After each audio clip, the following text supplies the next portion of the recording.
Glória a Deus, Pai do Senhor.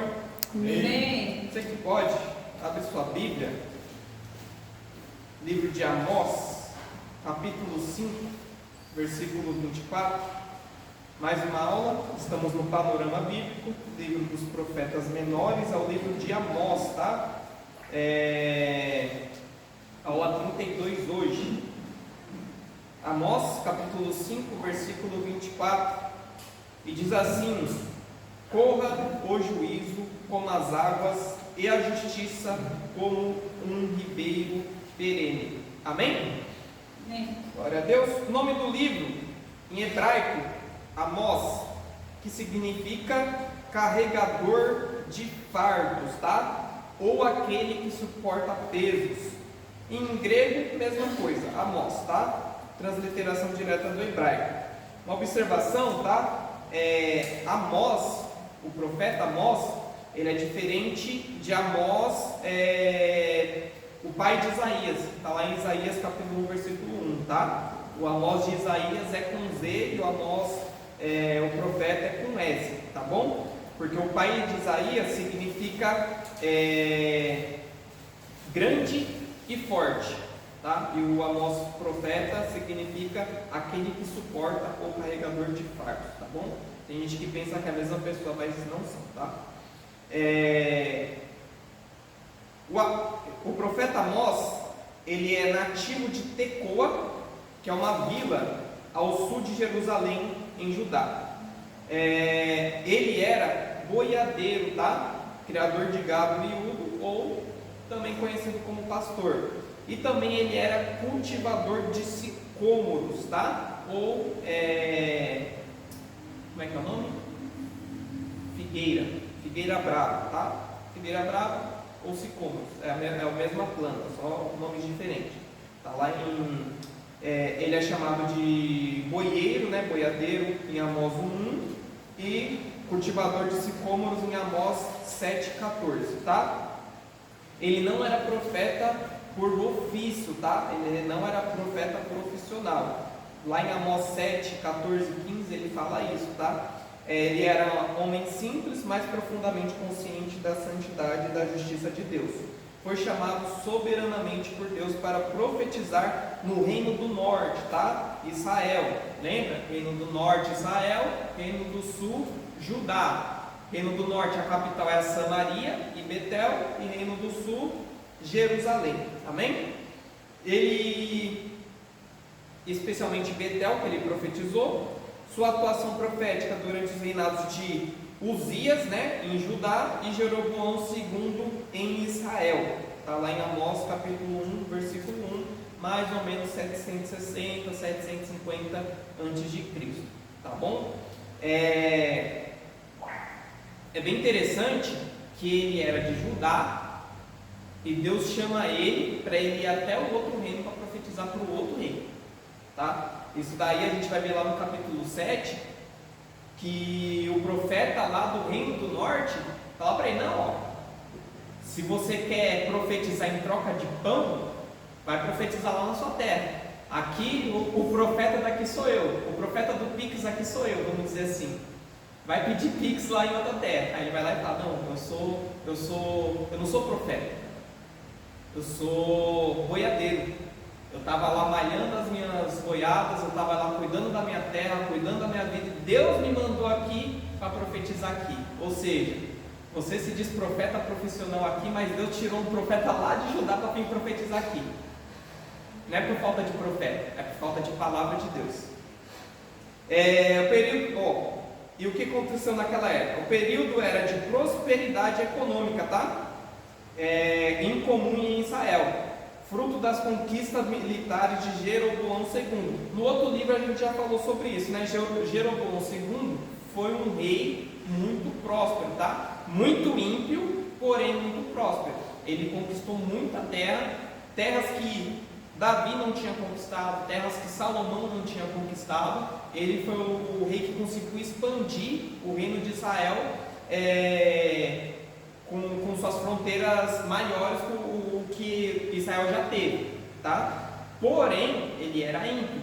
E o povo se corrompendo, o povo idolatrando outros deuses, o povo se prostituindo com outros deuses. O livro de Oséias falou sobre isso, o livro que a gente viu o anterior. Então esse rei ele conseguiu muitas conquistas, mas Deus levanta os seus profetas para ir repreender ele, para ir repreender o povo, porque não prosperidade, está vivendo um tempo bom, um dia bom, não significa que você está sendo abençoado por Deus, não significa que você está sendo correto com Deus, que você está sendo aprovado por Deus. Muita gente fala isso, se o que eu estou fazendo é pecado, então por que eu estou prosperando? Tem gente que acha que prosperar é significado de ser aprovado por Deus, mas não, Deus ele estava levantando profetas para ir lá repreender esse rei e repreender o povo, tá? Então tinha muita injustiça social, tá? Tinha muita exploração dos pobres, tinha corrupção nos tribunais, luxo excessivo e imoralidade e uma religiosidade hipócrita. Não é à toa que o versículo que nós lemos, Amós 5:24, vai falar o quê? Corra o juízo como águas e a justiça como um ribeiro perene, tá? Estava faltando juízo, estava faltando justiça, tá? O livro enfatiza que Deus é juiz de todas as nações, inclusive da sua própria nação, tá? Tema central, a justiça de Deus exigida do seu povo, o juízo contra a hipocrisia religiosa e injustiça social. O livro de Amós nos apresenta um profeta inesperado. Ele não vem dos palácios, nem das escolas proféticas, vem dos campos secos de Tecoa, onde cuidava de ovelhas, de bois e tratava de sicômoros. Deus o tira do anonimato para entregar uma mensagem forte e incômoda ao reino do norte de Israel, que ele vivia em um período de grande prosperidade. A riqueza, porém, escondia um povo dividido entre luxo e pobreza, culto e corrupção, religiosidade e injustiça. Amós atravessa as fronteiras de Judá para denunciar não apenas o pecado das nações ao redor, mas principalmente o pecado do próprio povo de Deus. Sua voz ecoa pelos mercados, pelos altares de Betel e pelas ruas das cidades, confrontando a hipocrisia que tentava adorar a Deus enquanto pisava os pobres. Seu livro é um chamado urgente à justiça, à retidão e ao arrependimento. Mesmo com um tom severo, Amós não é apenas um profeta de juízo. Ao final ele aponta para a restauração futura, para o renovo da casa de Davi e para a fidelidade de Deus que disciplina, mas também preserva o remanescente. É um livro para lembrar que Deus não se cala diante da injustiça e que verdadeira adoração nunca existe sem vida transformada. Vamos ao panorama. No capítulo 1, logo no versículo 1, o livro começa apresentando Amós como um pastor e agricultor na terra dele de Tecoa, alguém simples e de Judá, mas enviado a profetizar o reino do norte. Ele afirma que recebeu essa visão 2 anos antes, depois do terremoto. Que terremoto foi esse? Esse terremoto foi um evento marcante, tão lembrado que o profeta Zacarias, a gente vai ver lá nos últimos livros da Bíblia, também cita séculos depois, dizendo como fugiste do terremoto nos dias de Uzias, rei de Judá. Zacarias 14:5, tá? Isso mostra que Amós fala em um período histórico real e muito conhecido. Versículo 2, capítulo 1, versículo 2, Amós anuncia que o Senhor rugirá de Sião, uma imagem de autoridade absoluta. A voz de Deus como um leão sai de Jerusalém para julgar não apenas Israel, mas todas as nações ao redor. A gente vai ver isso do versículo 3 em diante, Deus chamando o profeta a profetizar contra várias nações.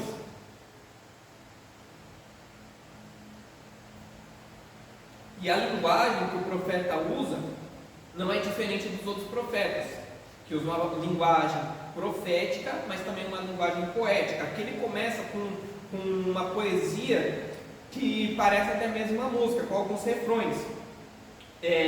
No versículo 3, versículo 6, versículo 9, versículo 11 e versículo 13 é muito parecido à profecia dele. Ele muda apenas as nações, tá? Ao longo do capítulo aparece repetidamente a expressão: por 3 transgressões tal, não afastaria o juízo, e por 4 eu executarei o juízo. Mais ou menos assim que ele fala, tá? Por 3 transgressões e por 4. Por 3 transgressões e por 4. Tá lá, versículo 3, versículo 6, versículo 9, versículo 11, versículo 13. Essa expressão significa que a medida da injustiça se completou, tá? Não significa que as nações pecaram apenas 3 vezes, quando chegou a 4ª vez, Deus trouxe o juízo. Não significa que é isso, o limite é 3 pecados, o 4º já vem o juízo. Não, mas para trazer meio que uma simbologia, Deus teve paciência. O povo pecou, até que chegou o momento de derramar o juízo sobre essas nações, tá? Primeira nação, Damasco, do versículo 3 até o versículo 5, acusada por crueldade extrema, trilharam a Gileade com trilhos de ferro. Deus anuncia que quebrará sua fortaleza e deportará seu povo. Segunda nação, Gaza, né, ou Filistia, né? Versículo 6, versículo 8. Gaza e outras cidades filisteias, Asdod, Ascalon e Crom, serão julgadas por capturar povos e entregá-los à escravidão. Tiro, versículo 9, versículo 10. Condenada por quebrar um pacto de fraternidade e entregar povos a seus inimigos. No caso, entregou o povo de Israel a Edom.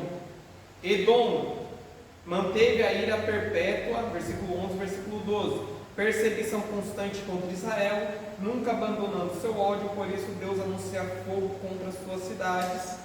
E Amon, versículo 13 até o versículo 15. Amon é acusado de abrir o ventre de mulheres grávidas para ampliar fronteiras, uma das acusações mais severas de todo o livro. Deus declara guerra sobre Rabá e destruição total. Então é interessante que ele começa a profecia dele contra as nações vizinhas. Isso no capítulo 1. No capítulo 2, ele continua.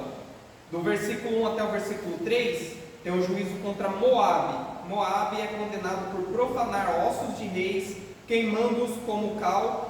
Esse desprezo pelos mortos era considerado gravíssimo. Deus anuncia a queda do rei e a destruição das fortalezas.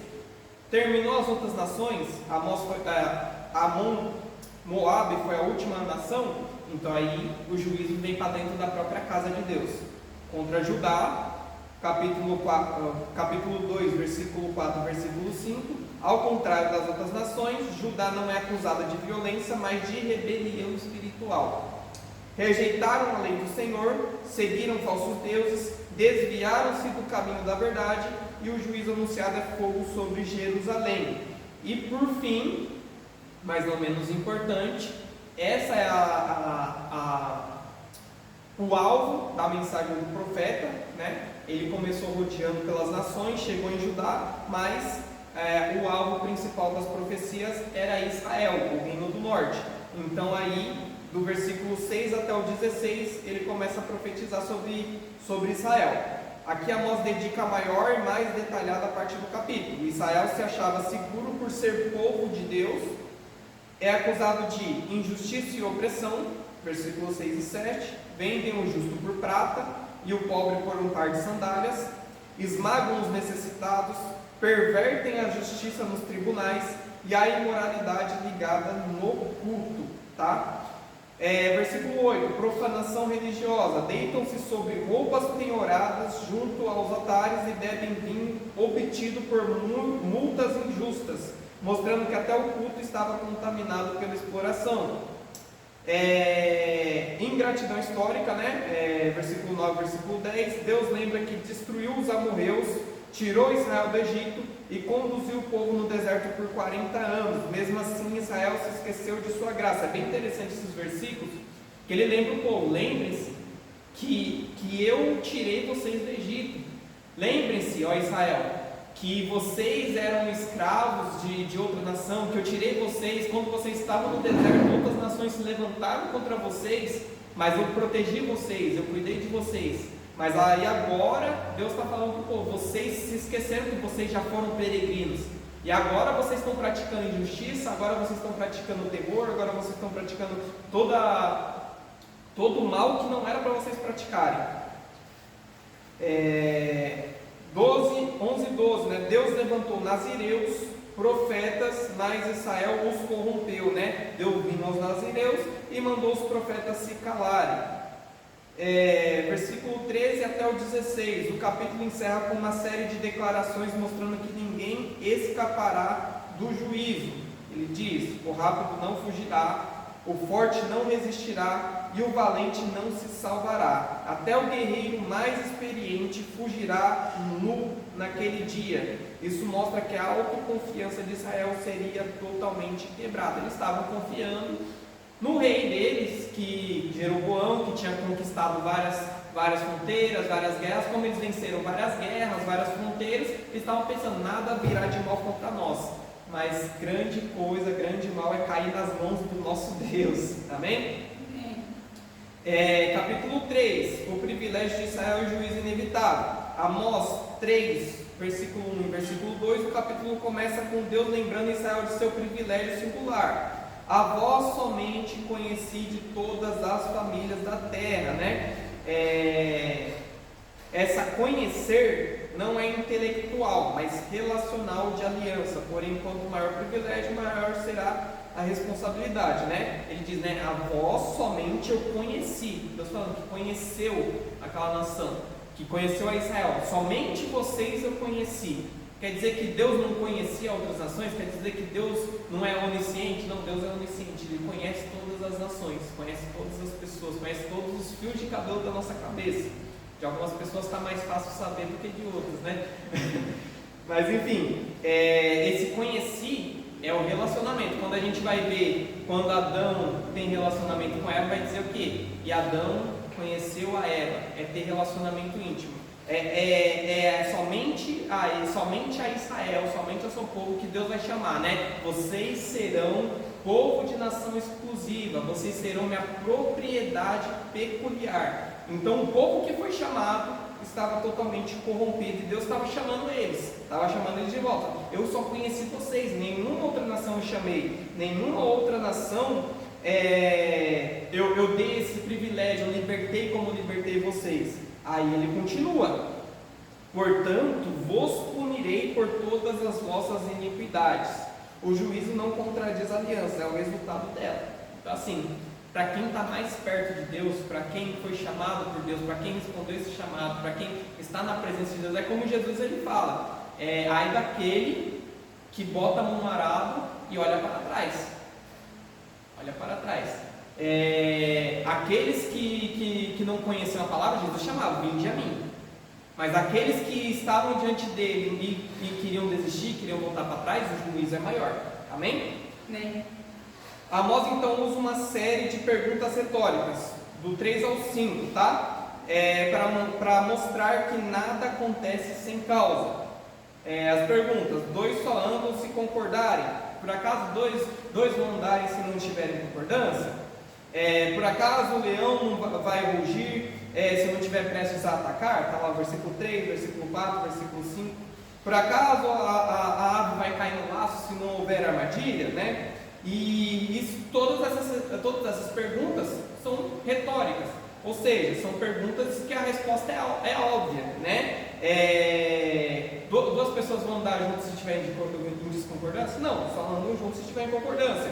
O leão vai rugir se ele não pretende atacar? A ave vai cair no laço se não tiver armadilha? Não, ela só vai cair no laço se tiver armadilha. Assim como cada ação tem uma causa, o juízo anunciado tem também uma causa. O pecado persiste no povo. Então aí no versículo 6, Deus vai lá e continua. Entre essas perguntas, Amós introduz a mais chocante: tocar-se-á a trombeta na cidade e o povo não estremecerá? Sucederá algum mal à cidade sem que o Senhor o tenha feito? Ou seja, Deus estava anunciando: vocês não vão se arrepender, virá um mal sobre vocês. E não vai vir um mal da Babilônia, não vai vir um mal de outras terras. É o próprio Deus que vai causar a destruição daquele povo. Amém? Como o juízo daquele povo. Então assim, eu já expliquei isso em outras aulas, mas cabe aqui continuar explicando, né? Assim como todas as perguntas anteriores possuem uma resposta óbvia, essa também tem.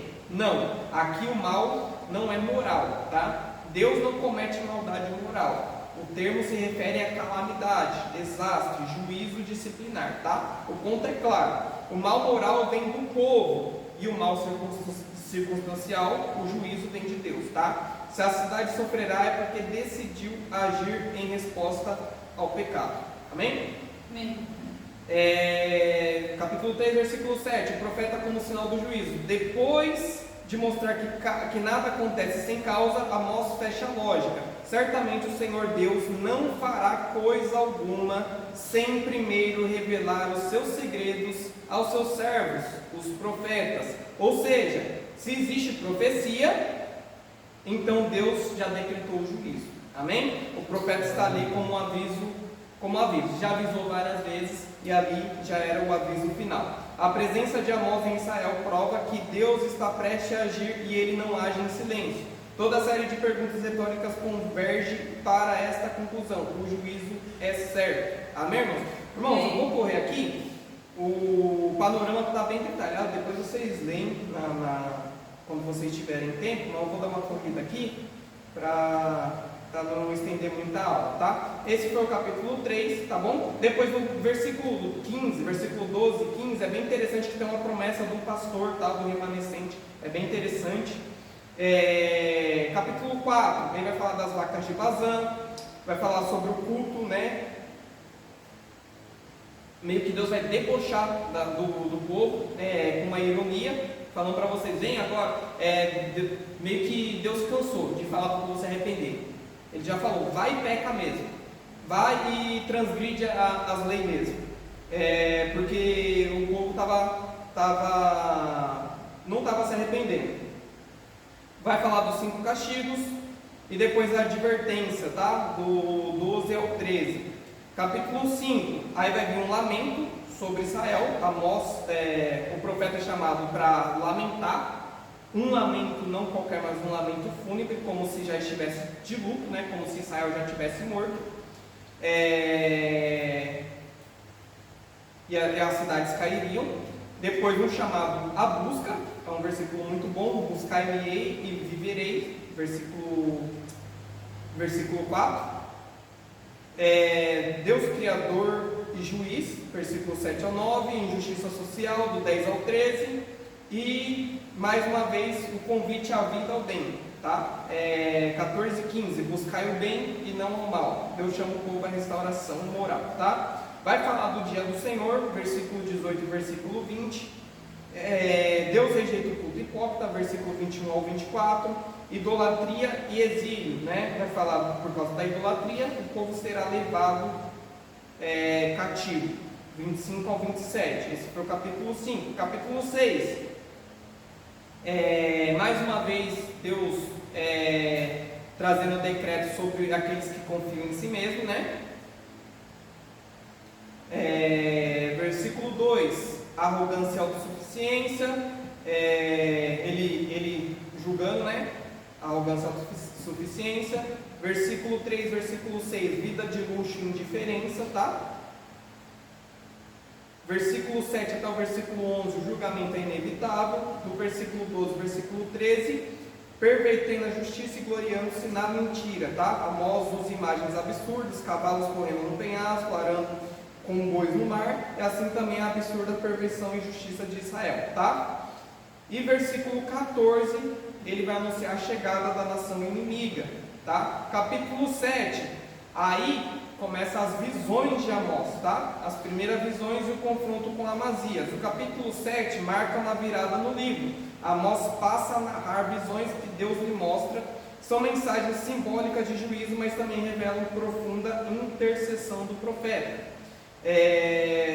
Do versículo 1 até o versículo 3, ele vai falar da visão dos gafanhotos. Deus forma um enxame de gafanhotos logo após a colheita do rei. Momento crítico em que o povo mais precisava de alimento, Amós intercede: perdoa, rogo-te, como subsistirá Jacó, pois ele é tão pequeno?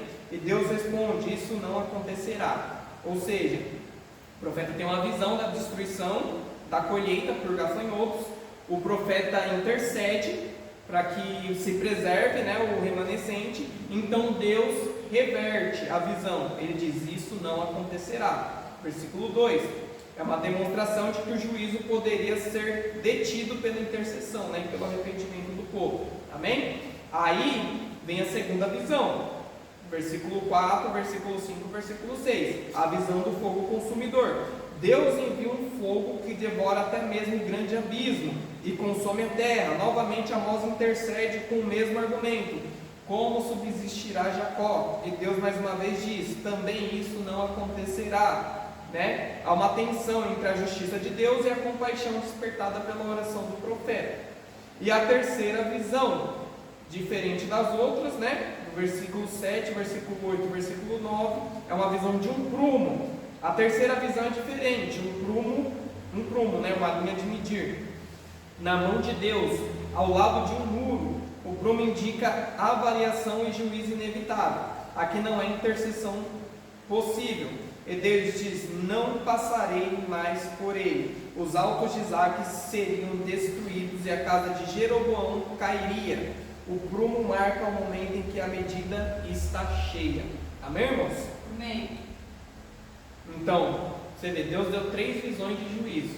2 o profeta intercedeu, Deus, com a sua misericórdia, com a sua graça, ainda falou: não vai acontecer. Mas o povo não se arrepende, o povo continua.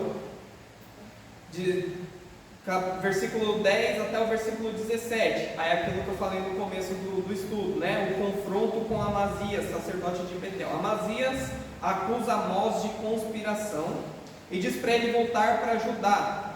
Ele diz, né? Vai-te, ó profeta, vai-te, ó vidente, no versículo 12. Ele pensa que profecia é profissão e que Amós está ali por dinheiro, mas Amós responde com firmeza: eu não era profeta, mas boieiro e cultivador de sicômoros, mas o Senhor me tirou de após o gado, né? Ou seja, não foi escolha dele, foi chamado divino. Amós então anuncia juízo específico sobre Amazias e sua casa. O sacerdote que tentou silenciar o profeta, agora o seu próprio destino sendo anunciado, tá? Capítulo 8. Mais uma visão da cesta de frutos maduros e o fim chegando, tá? Vai falar dessa visão, tá? Depois vocês olhem lá o material didático, irmãos, para não ficar muito longo. Do versículo 7 até o versículo 10 tem uma jura, né, pelo orgulho, né? Deus jura que não esquecerá nenhuma dessas obras. Ele anuncia que o sol se porá ao meio-dia, imagem de um dia escuro em pleno dia, sinal de calamidade nacional, tá? O versículo 11 e 12, fome da palavra, um dos mais lindos da Bíblia, né? Um dos textos mais conhecidos de Amós. Eis que vem dias em que enviarei fome sobre a terra, não fome de pão, mas de ouvir as palavras do Senhor. Eles tinham rejeitado a palavra, portanto, tempo que chegaria um momento em que a palavra os rejeitaria. Os homens correriam de um mar ao outro. Me perdi.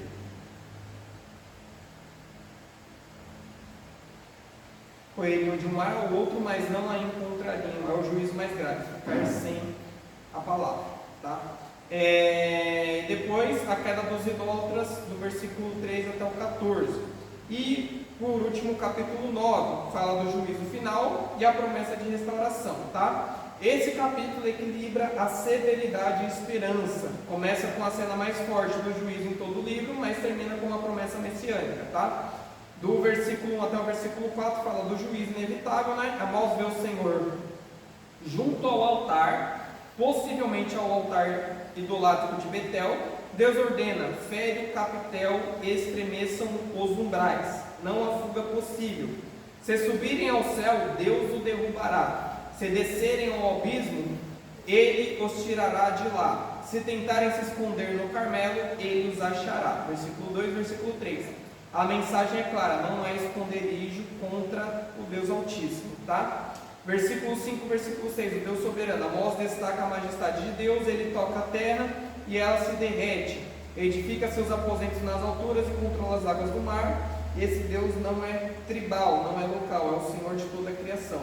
Versículo 5, versículo 6, tá? Versículo 7 e versículo 10, Deus peneira o seu povo, Israel não é intocável por ser Israel, Deus lembra que também guiou outras nações, ele promete destruir o pecador que diz, o mal não nos alcançará, porém ele peneirará a nação. Os fiéis serão preservados, os ímpios cairão e o juízo com distinção.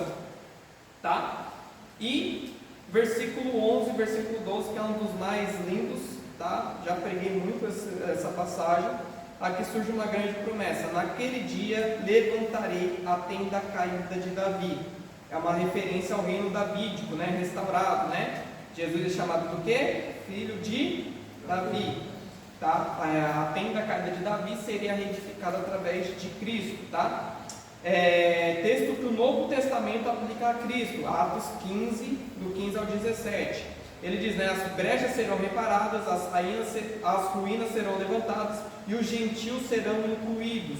É o horizonte messiânico surgindo depois da tempestade, tá? Bem interessante que o capítulo começa falando de Deus derrubando os umbrais do templo e depois termina falando dele reedificando e levantando a tenda caída de Davi, né? Ele derruba o templo que tinha lúcio, que tinha ouro, que tinha prata, que tinha tudo, e fala de levantar a tenda de Davi, que era tenda, era isso, era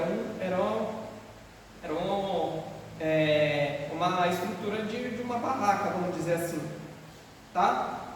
E assim termina o livro, tá? A abundância final, versículo 13 e versículo 15, fala, é uma promessa totalmente diferente do corpo do livro, né? É um livro cheio de juízo, é um livro cheio de Deus anunciando o mal que ele traria sobre o seu povo para ver se o povo se arrepende, né? São 9 capítulos, a gente pode pôr 8 capítulos só de Deus trazendo o anúncio de condenação sobre o povo, mas ele não termina com condenação, ele termina com uma promessa, né? Dizendo, os montes destilarão mosto, haverá colheita tão abundante que o que lavra alcançará ao que cega, e o povo será plantado na terra e nunca mais será arrancado, né? O Deus que destrói também reconstrói, o Deus que disciplina também restaura. Assim Amós termina com esperança escatológica, com promessa de restauração para o remanescente fiel.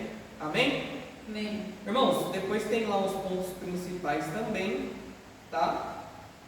Tem bastante pontos principais. Eu vou para a conclusão aqui. Tá, bem interessante isso daqui, ó. O que aponta para Cristo no livro de Amós? Amós capítulo 1, versículo 2. Se puder projetar aí, pastor, muito bom. Amós capítulo 1, versículo 2.